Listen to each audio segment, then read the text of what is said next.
When I saw the dragon in his form, he was like a god, beautiful, a form of purity, unimaginably lovely, but very similar to a basilisk lizard, a Nile monitor, and a Gila monster. He was a blending of kinds. He was looked like the origin point for all reptiles, like all serpents, lizards. Like he had features that were attributable to each of them.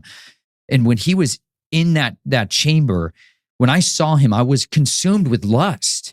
Like I wanted two things I coveted. I coveted his fangs and I coveted his armor because he had massive fangs.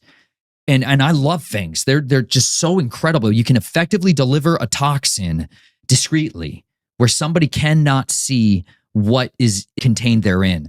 Like you don't know what's in a snake's mouth when you see it on the side of the road. Like that feeling you get when you see a snake suddenly appear in front of you, and that trepidation where you're like, I don't know, is it venomous? Is it not? Good question, but it keeps its weapons concealed. That was the form of warfare that I learned was the way of the fang. And so when I saw his fangs exposed, they were dripping like continually, like a gaboon viper, just so much venom coming out of these things, like they couldn't turn off.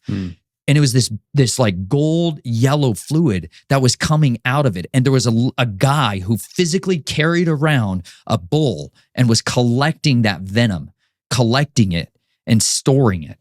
But when he spoke with such a lyrical psalmist, like beautiful melody as he talked, but I could not hear what he was saying because I couldn't look over his armor.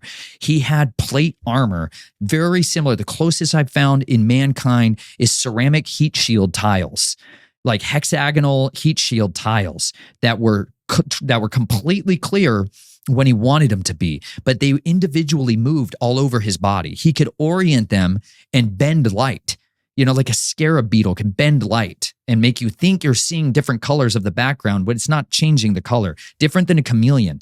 But it was like digital televisions, like he could project what was behind him perfectly to where I was moving. It was a perfect camouflage. And I was an assassin. I loved killing people silently and in discretion. That to me was the ultimate two tools I needed: suit of invisibility and a weapon to deliver perfect poison. So I just lusted for those two things.